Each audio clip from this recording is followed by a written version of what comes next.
Bom dia, boa tarde, boa noite para você que está nos assistindo. Esse aqui é o Pode Ler, o seu podcast, videocast, tudocast, que traz sempre as entrevistas com os autores mais bacanas desse país. Para quem não me conhece, eu sou o Paulo Tadeu, senhorzinho fofo da internet. Estou sempre aqui ao lado dessa grande sumidade da comunicação, que é o Aldrin Mazei. Aldrin Mazei, prazer estar mais uma vez aqui ao seu lado. O prazer é todo seu, Paulo Tadeu. Tudo bem, gente?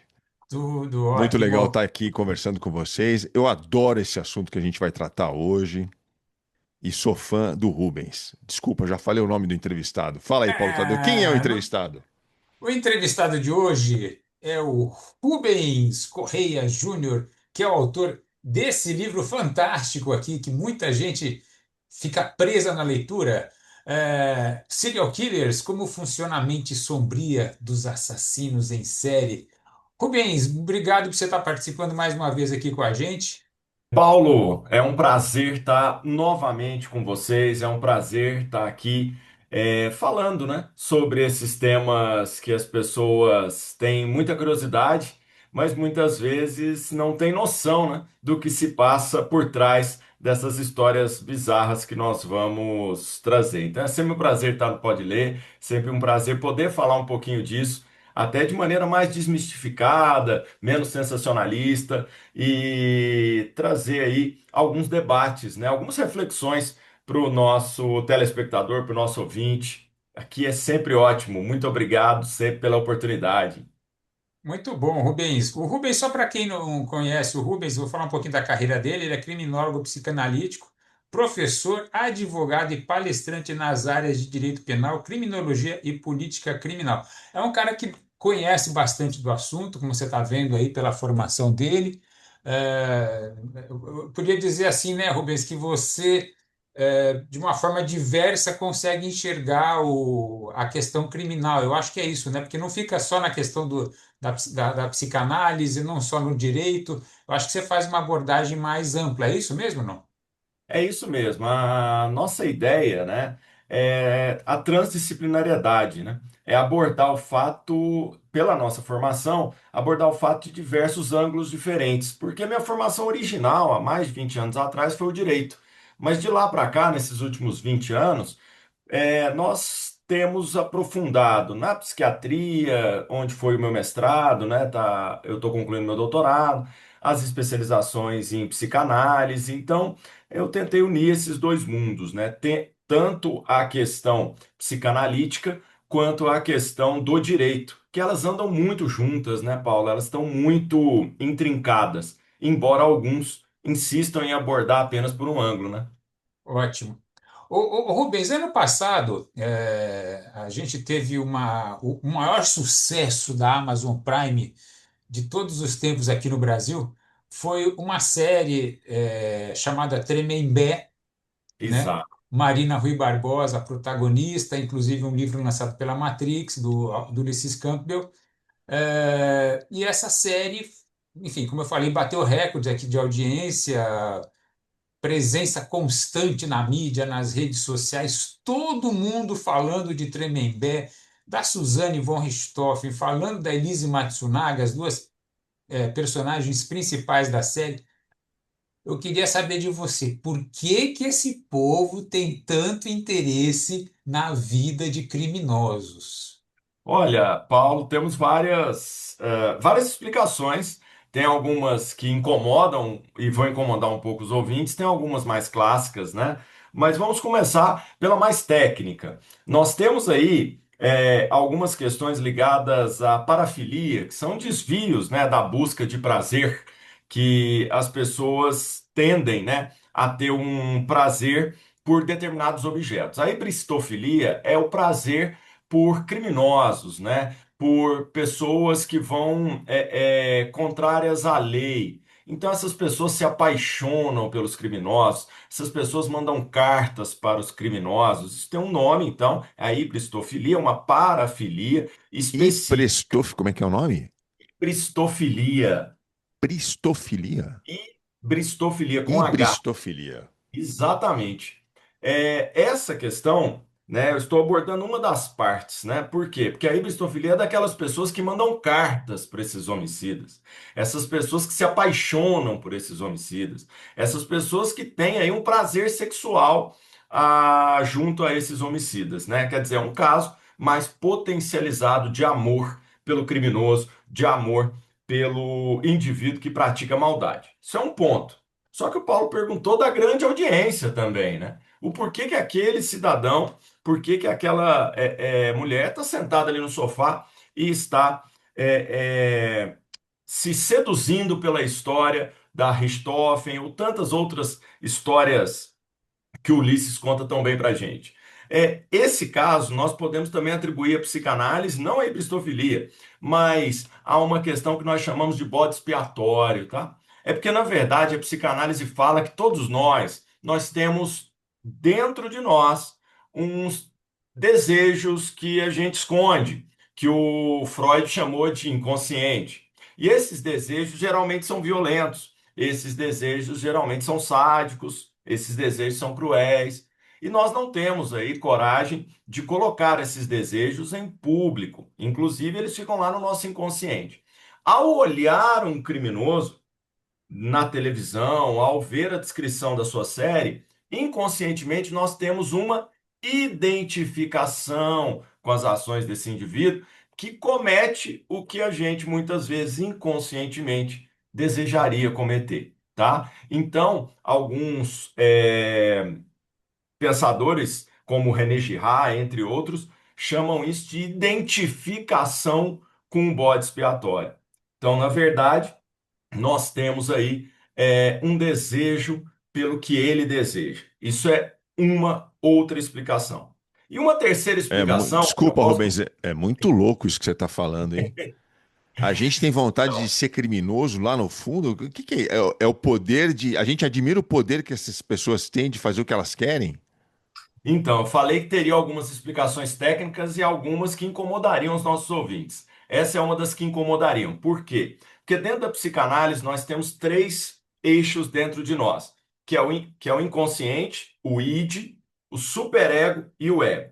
Para não ser muito técnico aqui, eu vou explicar para o pessoal de casa que não tem experiência nisso. O ego é o que você apresenta para os outros. É o que dá bom dia, é o que dá boa noite, é o que fala em público geralmente. O superego são suas regras. É o que você aprendeu na religião, é o que você aprendeu na sociedade, é o que você aprendeu nas leis e é o que você tem como moral, costumes, essas coisas.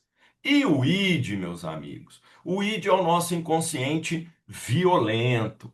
Então, Freud falava que todos nós temos esse inconsciente violento. E o que que barra esse inconsciente? São as nossas regras, formadas pelo superego. Então, o que que acontece?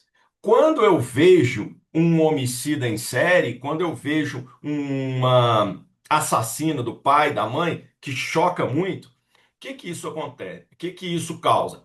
Causa uma identificação lá naquele meu inconsciente violento, aquele que eu nem sei mesmo, eu nem consigo identificar que existe. Então a pessoa fica incomodada num primeiro momento com aquela história, mas depois se seduz. Aí vocês podem estar se perguntando, mas por que que essas pessoas adoram homicidas em série, mas exigem pena de morte, exigem que elas fiquem presas para sempre? Por que que incomoda tanto a Richthofen nas ruas, não é isso? Gente, óbvio que há um incômodo pela questão social, pela questão moral de todos nós, mas psicanaliticamente, lembra que nós temos esse desejo inconsciente, esse mal dentro de nós que fica lá repousando? Então, para reforçar as nossas grades, para reforçar a porta que prende esse inconsciente, o que que eu preciso? Eu preciso ver a Richthofen presa. Eu preciso ver o casal Nardoni preso. Eu preciso ver homicidas em série no corredor da morte para reforçar em mim que eu não devo aguçar os meus desejos inconscientes. Então, pessoal, isso aqui é psicanálise, nós estamos tratando aqui de psicanálise pura, né? Então não se ofendam. Isso é a opinião de Freud, a opinião de Lacan, que todos nós, na verdade, temos uma identificação com os criminosos. Muito Caramba, que interessante. loucura isso. E aí você falou que tem uma terceira explicação, ou é essa aqui que você acabou de Não, falar? não, a terceira Ah, explicação. Então, a primeira explicação tem um transtorno parafílico de desejo, que é a hibristofilia, daqueles que se apaixonam mesmo, se casam. Tem o inconsciente, que nós já falamos, que a gente se identifica. E o terceiro, gente, é uma coisa que eu gosto muito de falar até para os meus alunos em pós-graduações, em palestras, que é a humanização, que algumas pessoas chamam de romantização, dos criminosos. A maioria dos livros, como por exemplo o livro do Ulisses, ele não romantiza o criminoso. Algumas pessoas até acusam alguns filmes, alguns livros de romantização. Poucos livros romantizam os assassinos. Na verdade, a maioria humaniza. Qual que é a diferença? A diferença é a seguinte: essas séries, esses livros, eles não estão, muitas vezes, diminuindo o tamanho da crueldade, do sadismo que essas pessoas cometeram. Não estão. Mas estão mostrando que essas pessoas não são, como a gente fala na psicanálise, não são monstros, no sentido que elas nasceram de uma mãe, tiveram necessariamente um pai, são seres humanos com construções muitas vezes parecidas com a nossa, e é isso, Paulo, e é isso, meus queridos, que assusta mais. Se eu definisse que algumas pessoas são monstros, seria muito fácil. Ah, é monstro, não é igual a mim. Mas não. Quando eu mostro uma série, eu mostro que muitas vezes essa pessoa teve uma infância parecida comigo. Eu mostro que essa pessoa teve um casamento parecido com o meu. Eu mostro que essa pessoa passou por dilemas. E isso, gente, costuma humanizar o criminoso. Detalhe, viu? Isso não justifica nunca o que eles fizeram, mas explica o porquê que a gente se identifica. Posso dar um exemplo aqui de uma série que é A Casa de Papel, né? A Casa de Papel, famosa série de alguns anos atrás, na época da pandemia. Gente, A Casa de Papel fala de criminosos que roubam bancos e criminosos com histórico assim de violência e de crimes contra o patrimônio, contra a vida, crimes sexuais. E o que acontece nessa série? A maioria de nós torcemos por eles. Nós torcemos que no final eles se deem bem. Nós torcemos para Tóquio fugir. Nós torcemos para o professor se dar bem na sua aventura amorosa. Por que que isso acontece, sendo que eles são criminosos? É porque o filme ele inverte a ordem. Ao invés de mostrar a perspectiva do roubo de banco para os criminosos, ele mostra a perspectiva dos criminosos para o roubo a banco. E aí causa a nossa identificação. E por que que nós nos identificamos? Porque somos humanos também. Isso não quer dizer que concordamos com o que eles cometeram, mas quer dizer que a gente identifica nas ações deles diárias algumas coisas que nós já passamos, alguns dilemas sexuais, dilemas familiares. Então, essas três coisas, Paulo, geralmente influenciam que essas séries façam tanto sucesso: identificação, muitas vezes pela violência inconsciente, a hibristofilia nos casos mais graves, aí sim esses casos precisam de acompanhamento dessas pessoas que se apaixonam por esses criminosos violentos, mandam cartas, e também a humanização de você perceber que esses indivíduos, assustadoramente, tiveram uma vida mais parecida com a sua do que você desejaria. Posso fazer uma pergunta? Várias. Eu não queria parecer reaça no que eu vou perguntar aqui, mas você acha que tem uma produção, você acha que tem uma responsabilidade nas produções audiovisuais, literárias, que na sua grande maioria colocam sempre o, o, o bandido como um perseguido? Existe uma vitimização, né, do crime, do criminoso, na sua grande maioria. Você acha que isso é uma maneira, você acabou de falar, que é uma maneira de explorar a identificação do público e garantir a audiência, né? Você garante com que o público fique ali interessado em ver o professor da Casa de Papel se dando bem, levando milhões para casa. Você acha que há um prejuízo em relação à sociedade quando você tem uma quantidade assim maior de produções que vitimizam o criminoso? Olha, eu não acho essa pergunta raça, não. Pelo contrário, eu acho ela pertinente porque é a pergunta e é o papel do podcast fazer a pergunta que geralmente as pessoas em casa fariam. E elas me fazem muito essa pergunta. Então, volto a dizer: há uma diferença entre você humanizar e estabelecer uma obra que não trata o indivíduo como monstro. Até porque, só vou pontuar aqui. Gente, é muito mais assustador você perceber que aqueles indivíduos não são monstros, do que você simplesmente estigmatizá-los como monstros e tudo mais, e vamos separá-los da sociedade e tá certo. Não. Quando eu viro e identifico esses indivíduos como seres humanos, para mim é muito mais assustador saber onde o ser humano pode chegar. Onde uma filha de uma família de classe média normal pode de repente chegar e o quão perigoso isso é. O que você está abordando na sua pergunta não é a humanização e nem a inversão aí da narrativa que eu falei. O que você está falando é de algumas obras que aí sim realmente glamorizam, e eu acho que a palavra melhor é essa, glamorizam a criminalidade. E aí sim, nós temos em músicas, nós temos em filmes, nós temos em produções nacionais e internacionais essa glamorização. Essa glamorização, e somente ela pode ser sim perniciosa, ela pode ser ruim, porque ela pode inverter, né, alguns valores básicos dessa sociedade.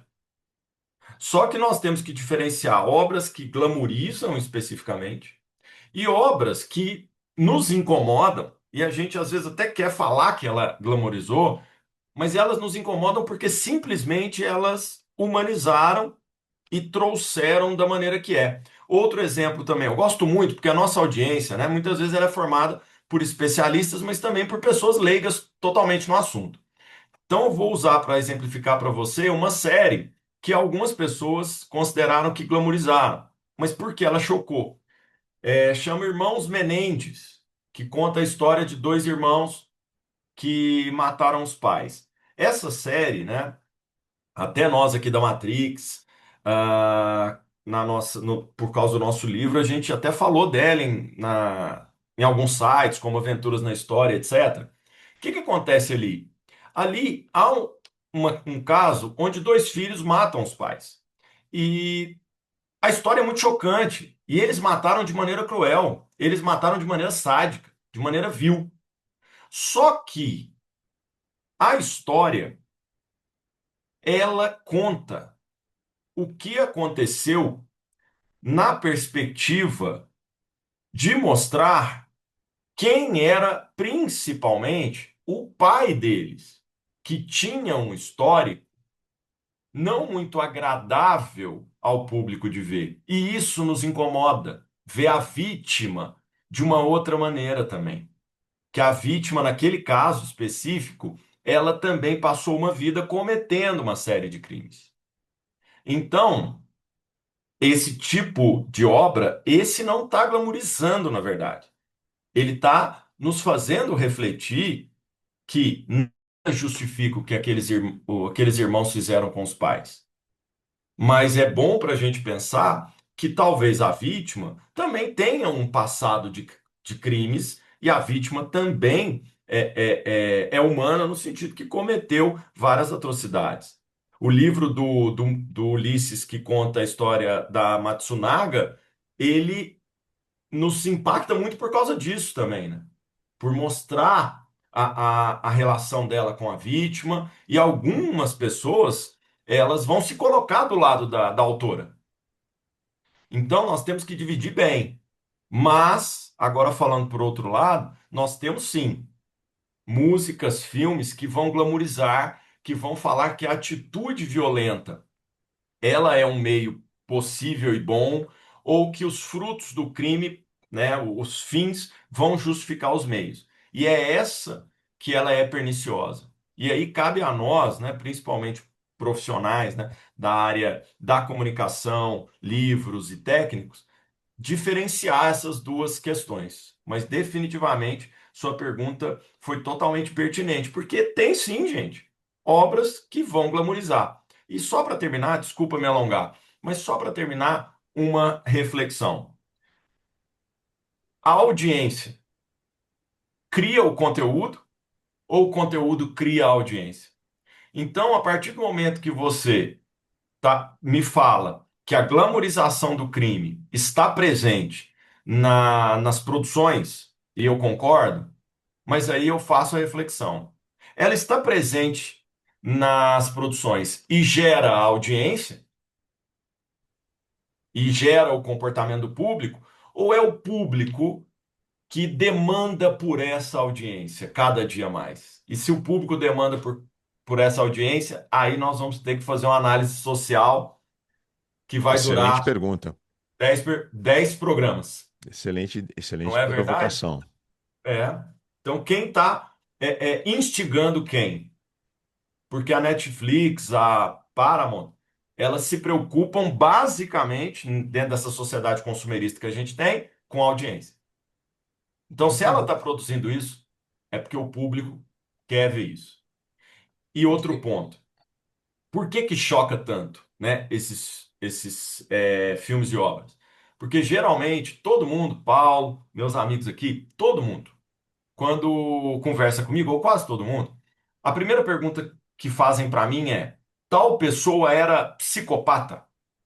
É a primeira, uma das primeiras perguntas.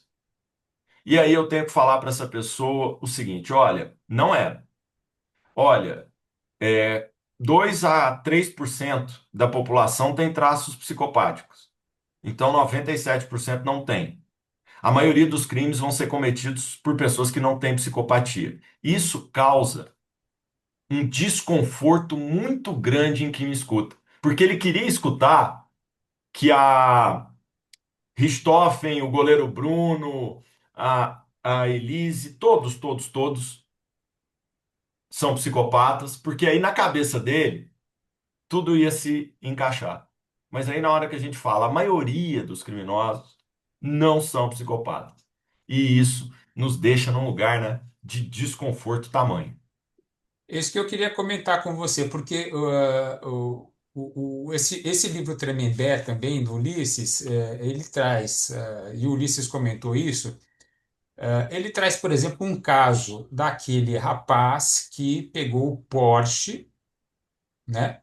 E bebeu, foi para balada, bebeu e saiu a 120 por hora e bateu no carro de um motorista de aplicativo e matou, o motorista de aplicativo nessa batida, nesse acidente. E ali vem uma questão que o livro coloca, que o crime às vezes está muito perto da gente sem a gente ter ideia disso. Né? Porque assim, quantas pessoas já não beberam, já foram para uma festa, já não beberam e aceleraram o carro um pouco mais e passaram no farol vermelho, enfim, fizeram alguma barbeiragem, eh, claro, não resultou num acidente, mas que poderia ter resultado numa coisa grave como essa, né? Então ali você vê uma pessoa que cometeu acabou virando um acidente grave, fatal, está presa por causa disso, e como isso fica perto demais da gente, não é isso? Exatamente. O livro do Ulisses nos convida a uma reflexão que no meu livro eu vou ter um capítulo que vai falar sobre essa reflexão, que é como as pessoas boas, né, elas podem cometer atos ruins, certo? Atos de maneira impactante e cruéis. E como todos nós acabamos, de uma certa maneira, sendo criminosos. Sei que quem está vendo nosso podcast pode se sentir ofendido num primeiro momento. Mas se ele refletir um pouco, ele vai ver que eu estou certo na minha afirmação. Porque o Brasil tem mais de 2.000 condutas, né? Não só crimes, mas 2.000 condutas em geral que são ilícitas penalmente. O Paulo aqui citou uma, que é a questão de beber e dirigir, que é a questão de dirigir acima da velocidade. Coisas que nós fazemos muitas vezes cotidianamente e que, quando acontece uma catástrofe como essa, nós temos a ideia de muitas vezes esquecer os nossos próprios comportamentos, que nós mesmos temos comportamentos semelhantes ou aquelas pessoas que a gente ama. Outra coisa também, nós falamos dos ladrões de galinha, dos furtadores, de outros criminosos, enfim, mas e nós? Nós também cometemos crimes cotidianos. A receptação, artigo 180 do Código Penal, para quem não é do direito, gente, o artigo 180 do Código Penal fala de você adquirir algo produto de crime, tá? Só que tem um parágrafo nesse artigo 180 que ele vai falar que também considera-se receptação quando o valor é totalmente desproporcional ao objeto. Então, o nosso telespectador aqui, o nosso ouvinte, o que que ele pode refletir? Será que em algum momento da vida dele ele comprou algum produto abaixo do preço? Um óculos de uma marca que no shopping custa 800 e na praia ele pagou 100? O que que é isso? Isso é um crime do artigo 180. Para vocês terem uma ideia, o artigo 171 é o estelionato, 9 artigos abaixo. Alguns artigos abaixo têm a apropriação indébita, alguns artigos abaixo têm o furto, tem o roubo. Qual que é a diferença do pessoal que está em casa nos assistindo? A diferença do pessoal para o furtador, para o ladrão que a gente tanto critica. Do ponto de vista técnico, desculpa se ofendo, mas não há nenhuma diferença, Paulo. Porque ambos estão cometendo crimes. Ah, professor, mas todo mundo comete. A explicação de todo mundo comete é muito complicada, porque aí qualquer criminoso pode usar essa desculpa para vários tipos de crime. Então, na verdade, todos nós somos criminosos. Só vai mudar o tipo de crime. E quando acontece, né, essas questões do dia a dia que acabam dando muito errado, como o atropelamento que o Ulisses cita, isso acaba nos incomodando, gerando um desconforto, porque a gente se identifica ainda mais com o indivíduo que cometeu. Porque a gente fala, podia ter sido eu ali. E aí eu me lembro que eu também cometo coisas equivocadas. É óbvio, tá? Nossos telespectadores ouvintes aqui, a maioria não vai cometer um homicídio, a maioria não vai cometer um ato tão cruel. Mas pequenos atos equivocados na vida, Paulo, isso é inevitável, nós refletirmos nos nossos comportamentos mesmo. Vocês sabem que eu parei na pergunta que o Rubens fez. A audiência faz o conteúdo ou os produtores de conteúdo é que vão atrás da audiência e produzem a glamorização? Eu queria perguntar a sua opinião, Rubens. Você tem uma opinião a respeito ou esse é um tema que você ainda Essa não refletiu? pergunta que eu fiz, É, e então, do ponto de vista psicanalítico, e o meu livro a gente tenta destrinchar isso, as duas coisas, mas é inevitável que o público ele faz mais audiência do que o contrário. O público deseja mais ver isso do que isso é colocado para o público de maneira aleatória. Porque de maneira psicanalítica nós buscamos isso, buscamos essas questões violentas que estão no nosso inconsciente e nós não podemos fazer por causa das regras, das leis, da nossa moral. Então, ver isso em filme causa-nos um prazer. Eu falo, inclusive, em alguns livros meus, que quando você assiste um filme de homicídio em série, é como se você fosse dar um sentimento inconsciente. Eu estou falando aqui de questões psíquicas, tá, gente? Não questões conscientes. Mas quando você assiste um filme de serial killer, qual é o sentimento inconsciente que você pode ter ao final? Por que que dá aquele prazer? Porque você venceu a morte. Porque você ultrapassou a morte com aquele filme. Você viu todos morrerem e você continua ali no sofá. E você sobrevive à maldade. Você sobrevive à violência. é É, satisfatório. é satisfatório. Dá aquela sensação de eu sobrevivi. Muita gente me pergunta de filme de terror. Professor, por que que eu gosto tanto de filme de terror? Eu falo sempre, psicanaliticamente, porque você sobrevive no final. Porque você é melhor que todos os protagonistas. porque você sabe que ele não deveria entrar naquela sala, você sabe que ele não deveria, no escuro, ir até o fim daquele corredor. Você avisou ele, não vai. Você chamou ele de burro, porque você não é. Porque num apocalipse zumbi você sobreviveria. Então isso inconsciente me dá um prazer muito grande. Eu estou vencendo enquanto o Tom Cruise perderia. É, Muito gente, bom. esse papo nosso é desconfortável para a audiência, mas o terror é bom por isso. E aí eu tenho um filho de 13 anos, né, que quem tem filho aqui sabe, é a idade onde eles estão no auge dos filmes de terror. É. E eu fico vendo aquilo, pai, vamos assistir aqui, e eu sento para assistir com ele, e acaba o filme, ele fica em êxtase. Então eu estou falando, não estou falando de adultos só, eu estou falando de todos, né? Então, esse sentimento de ultrapassar a morte, ele é muito impactante. E por isso, livros de assassinos sempre vendem tanto, vendem bem, porque a gente gosta de saber, a gente gosta de ultrapassar, a gente gosta de saber que não seria, né, uma vítima. É isso.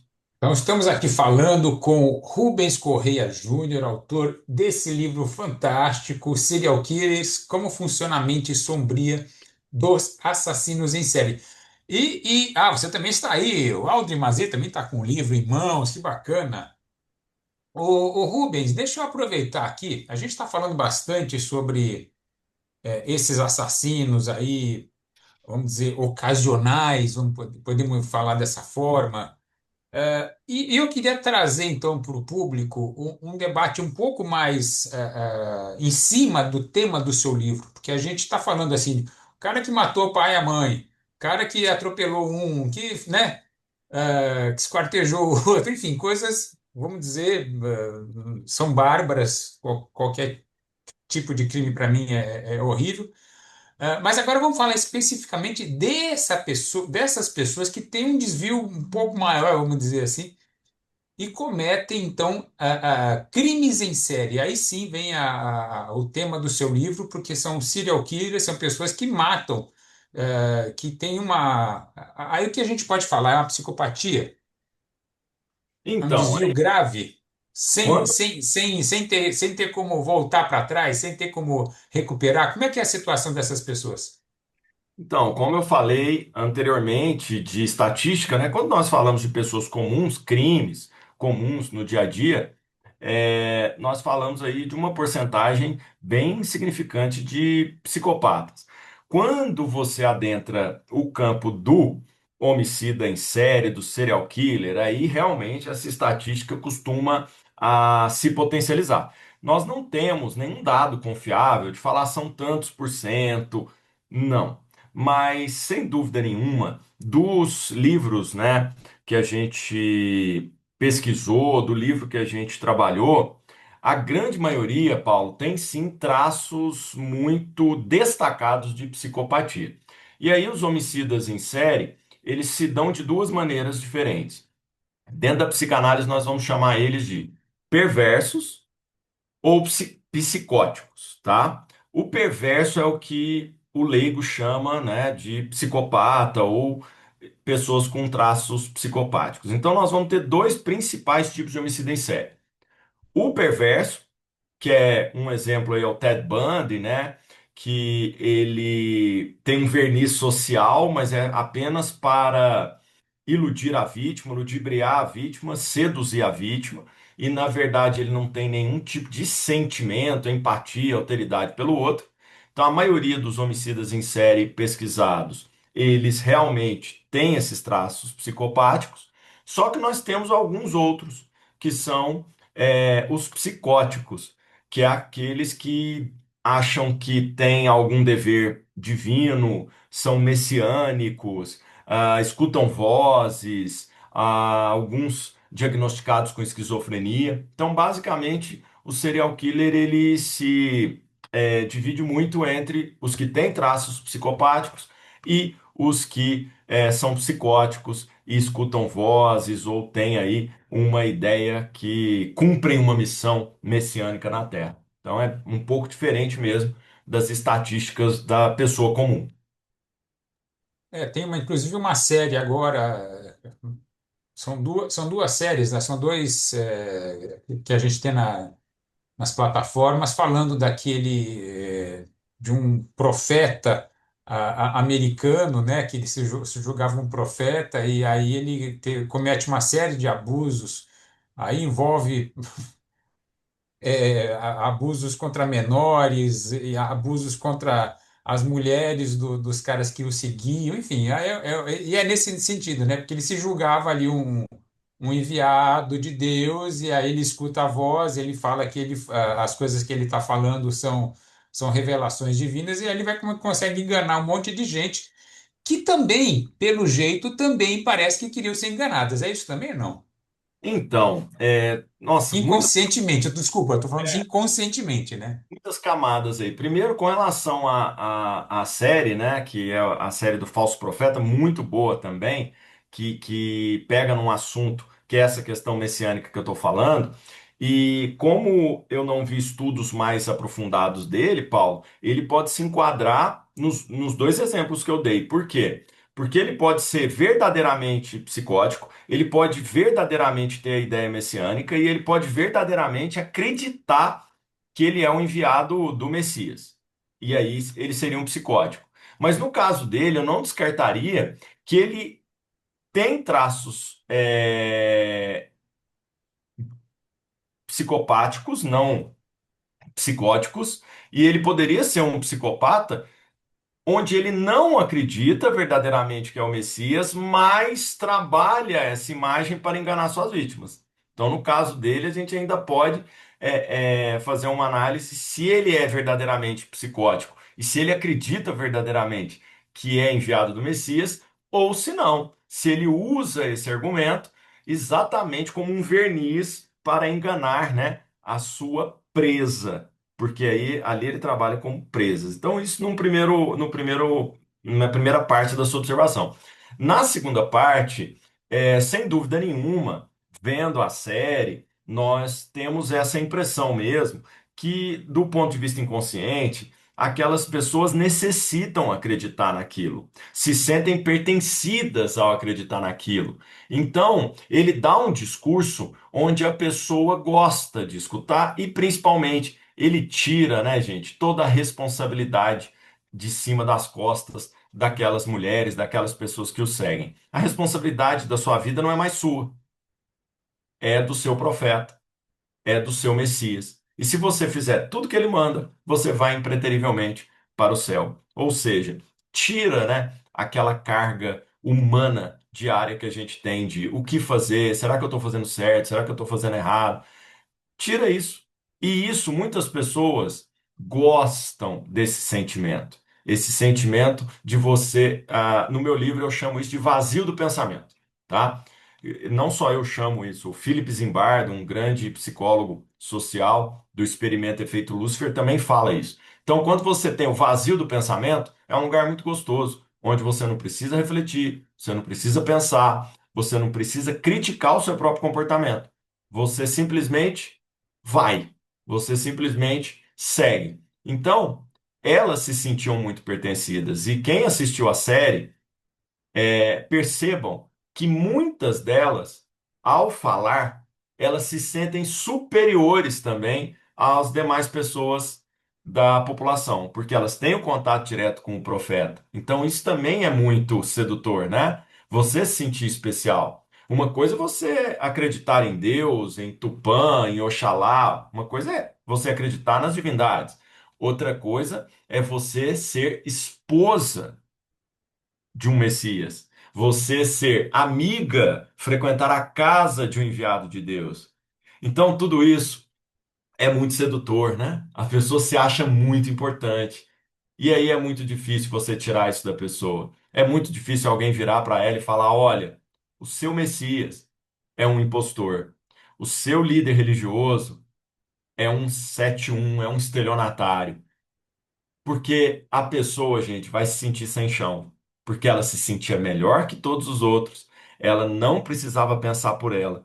E de repente você fala: olha, você é igual a todo mundo, e você vai ter que se criticar e pensar por você. Muitas camadas mesmo, Paulo. Para quem não sabe, né, nós estamos falando aqui da série Falso Profeta, que fala sobre um indivíduo que controlava, né, tinha 23 esposas, nove delas de 11 a 16 anos, e suspeita-se, né, dentro da sua acusação, que ele chegou a praticar sexo até com crianças de 9 anos, 10 anos. Que horror. Ô, Rubens, a gente citou aqui alguns casos clássicos, né? E os recentes, tem algum serial killer novo aí que chamou sua atenção? Você que é um cara que está super ligado nos noticiários, teve algum caso novo? Então, muita gente me faz essa pergunta no sentido de parece, né, que diminuiu o número de homicidas em série. Me perguntam, né? Ó, professor, parece que diminuiu o número de homicidas em série e tudo mais. Gente, não, tá? Não diminuiu. Nos Estados Unidos mesmo, no ano passado, nós tivemos o registro de suspeita de pelo menos 36 homicidas em série em andamento. Nem todos estão glamorizados porque é uma outra época, né, do final dos anos 70, começo dos anos 80, e hoje a mídia está focada em produções de outros tipos de filme, ou se não, dos serial killer clássicos. Mas só nos Estados Unidos no ano passado, nós tivemos 36 indicações de serial killer ativos, né? Mas nenhum de grande fama, embora tenha um no Kentucky, Illinois, que ele suspeita-se que ele matou 32 pessoas. Então, nós temos ainda muitos em andamento. Na América Central, no México, nós também tivemos em 2025 um casal, né, dois homicidas em série que cometeram aí 16 crimes. Então, continua os homicidas em série é, a produzir crueldades, sadismos, mas realmente eu entendo a sua pergunta, porque não há nenhum, eu vou usar uma palavra aqui ruim, mas é verdade, né? Alguns viraram, não há nenhum popstar entre os homicidas em série da atualidade. Mas como eu disse, só nos Estados Unidos 36, no Brasil a gente teve alguns ultimamente, no Rio Grande do Sul, na Bahia, mas nenhum com tanta mídia ou com tanto destaque, mas continuam Co- a produção. Como é que vocês classificam os atiradores de escolas em Rubens? Não são serial killers porque geralmente eles atiram, cometem o crime uma vez só, mas esse crime acontece em série, né? Exato. Semana É, passada teve mais uma vez aí um diretor de uma escola, elas conseguiu evitar uma tragédia maior. então, Ontem teve o caso do cara que subiu na pirâmide lá no México, também saiu atirando em todo mundo. Como é que são classificadas essas pessoas, esse tipo de crime que acontece com tanta frequência? olha, diferente do serial killer, que nós tivemos uma profusão de casos entre 70, 80, começo de 90, e depois houve uma aparente estabilizada nas notícias, os atiradores, eles vêm crescendo, né, a sua aparição na mídia a cada dia que passa. Com relação à sua pergunta, é muito importante a gente separar mesmo, porque as pessoas enganam. Nós temos três tipos básicos de homicidas que matam muitas pessoas, tá? Três tipos básicos. Nós temos o serial killer, que falamos aqui, tá? Nós temos o criminoso ao acaso, que é chamado de spy killer, e nós temos o homicida em massa, que nós chamamos, que os americanos chamam de mass murder. São três tipos que matam muitas pessoas, mas têm estruturas psíquicas diferentes. O homicida em série, Mazei e Paulo, ele comete da seguinte maneira: ele mata, ele tem um ciclo de comportamento onde ele tem o repouso, ele tem o desejo, e aí ele tem a fantasia, geralmente, e ele mata. Isso o serial killer. Ele vai lá, mata, e depois dele matar, ele entra em repouso, repouso psíquico. Ele passa 2 dias, 3 dias, uma semana, 2 anos, vai variar de homicida em série para homicida em série, mas ele tem um período que a gente chama de resfriamento psíquico.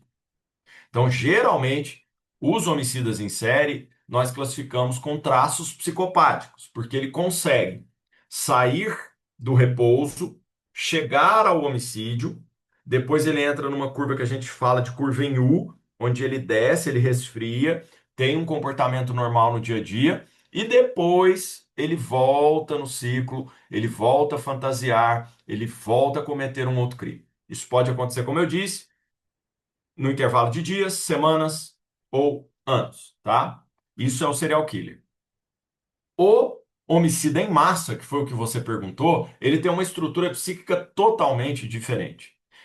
As questões messiânicas, as questões psicóticas são mais comuns no homicida em massa do que no homicida em série. O homicida em massa também, muitas vezes, ele tem uma explicação ideológica, pelo menos na cabeça dele. Ele luta contra determinados grupos. Ele vai matar apenas mulheres, ele vai matar apenas negros, ele vai matar judeus, ele tem as suas vítimas prediletas. E geralmente é um grupo que ele detesta.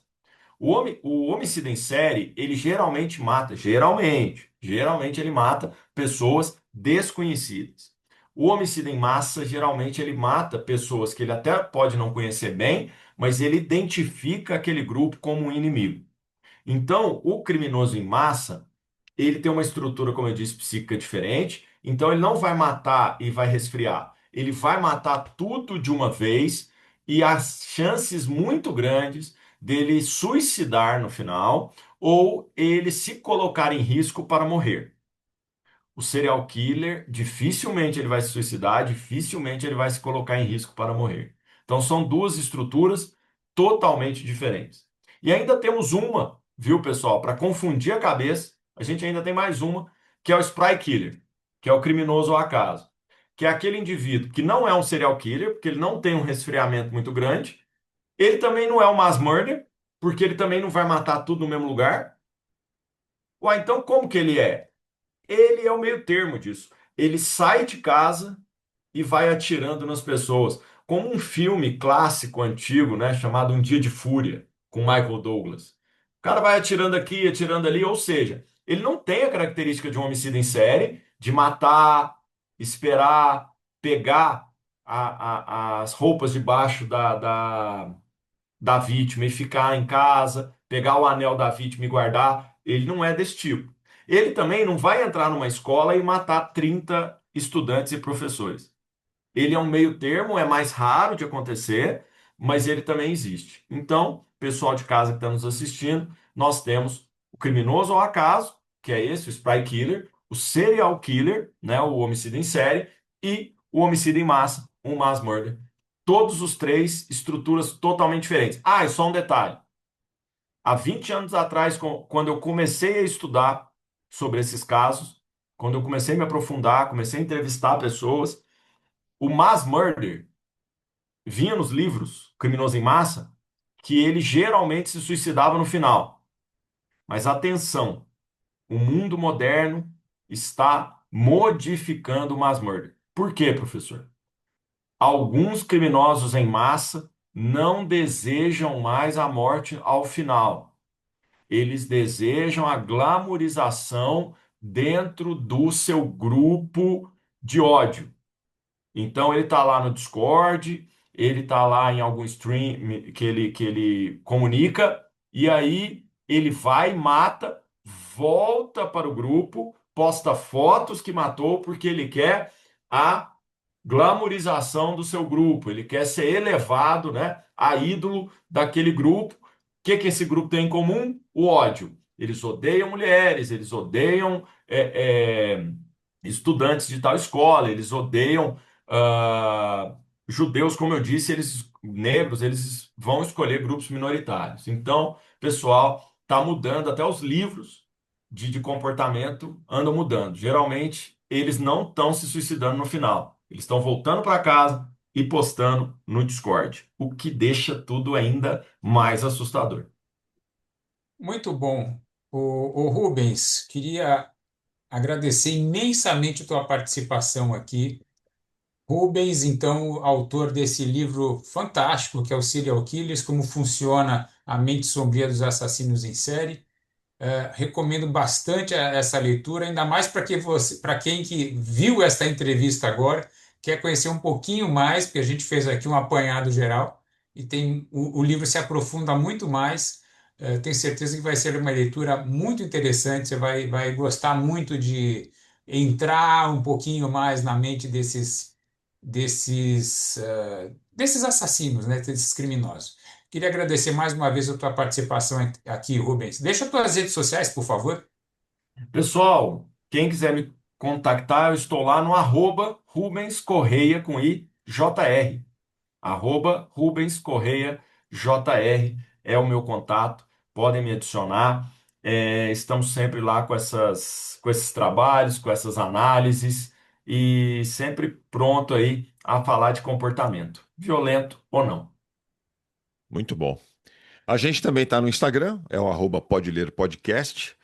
Gostou da entrevista? Dá um joinha, é importante, porque o YouTube vai compartilhar para mais pessoas e você também pode fazer esse trabalhinho de compartilhar essa entrevista, pegando o link aqui dela e jogando aí nos seus grupos de WhatsApp. Manda para os seus amigos, para os seus familiares. A entrevista ficou muito bacana. O livro do Rubens é sensacional, como o Paulo já disse. E a gente volta na semana que vem, né, Paulo, com mais uma entrevista aqui no Pode Ler. Certo? Isso Obrigado, aí. gente, pela participação de todo mundo. Valeu, valeu, É gente. isso. Valeu. Até Prazer, um mais. abraço. Outro.